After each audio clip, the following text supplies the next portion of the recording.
Hi, hello guys. How are you doing? How are you doing? Oh, thank you so much for subscribing to my YouTube channel. Thank you so much. Thank you so much. Kindly subscribe, like, comment, share. Be positive.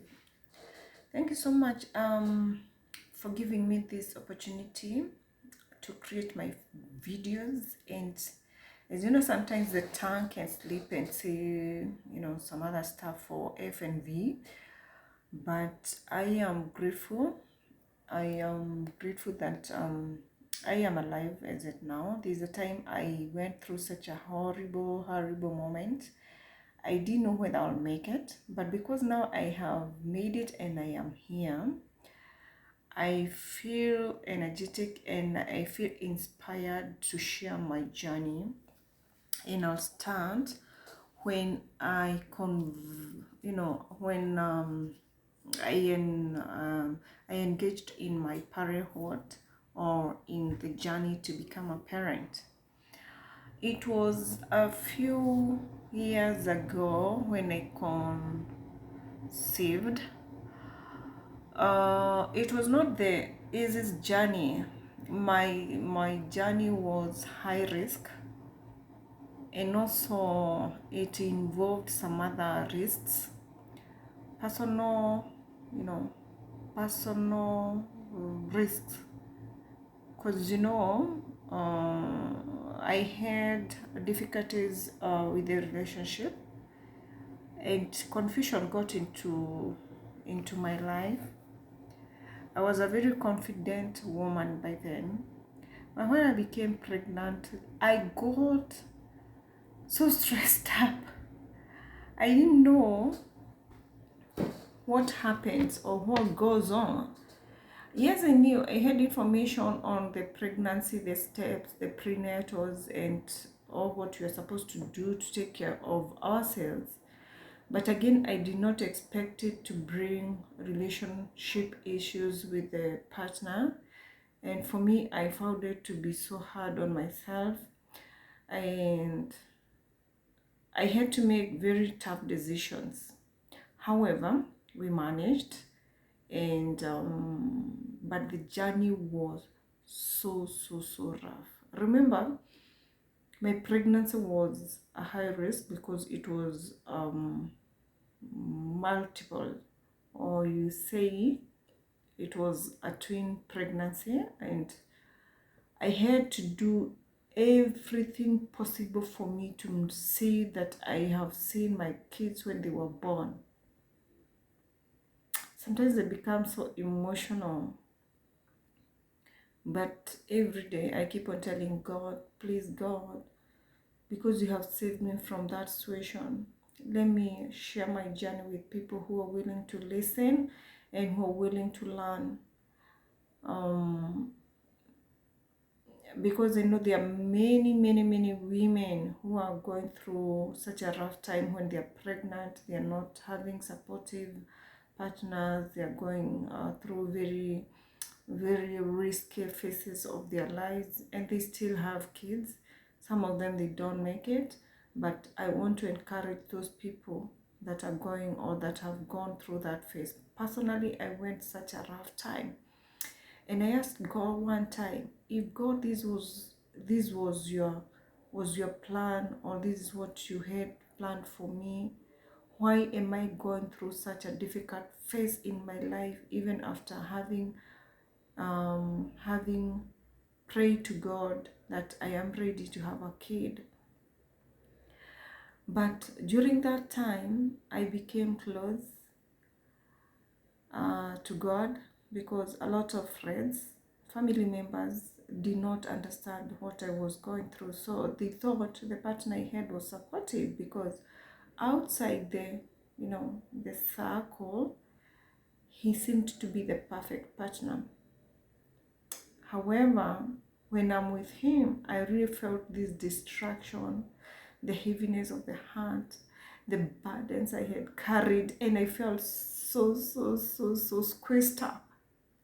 It was my first time pregnancy, and I was hoping things would turn positive. But along the journey, things turned really, really ugly.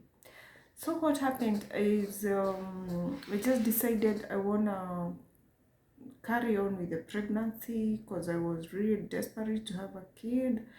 I really wanted my kids to get me into a good shape. So I, as a woman, I encouraged myself. I encouraged, oh my God, this man will change. This man will love his kids, because he kept on saying, oh my God, I'll keep on treating my kids the best way possible. But he started sending signals that got me worried. The red flags were all over.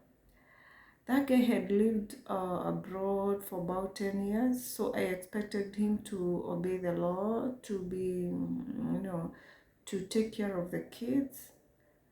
But let me tell you the things I saw.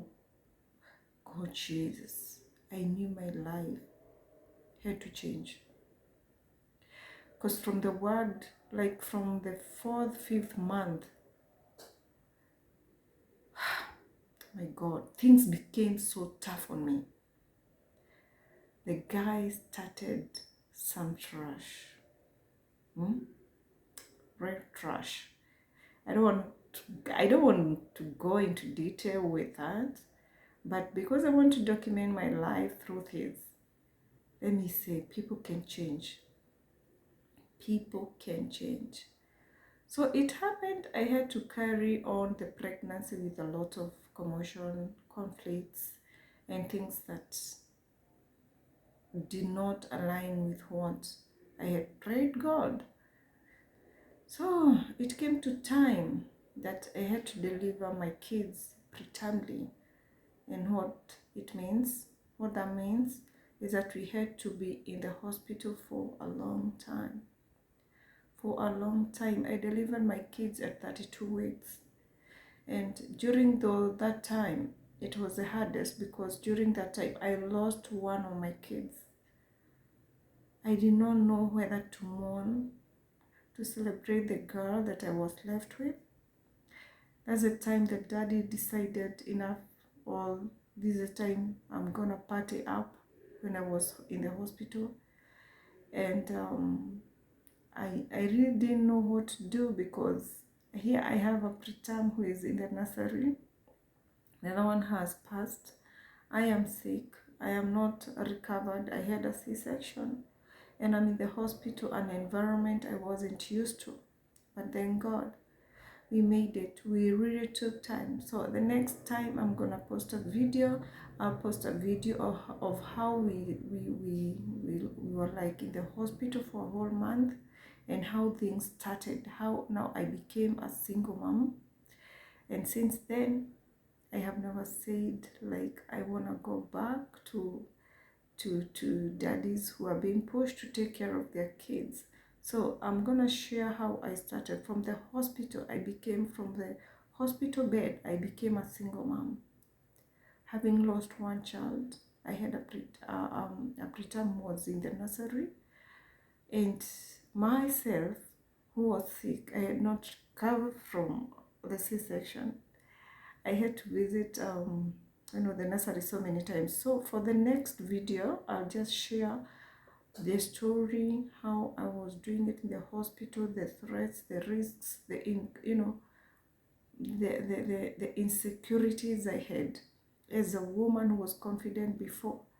But I thank God, 10 years later, I am sharing this story with a beautiful daughter. Myself, I've worked on myself, my confidence, and I'm back, bouncy and energetic.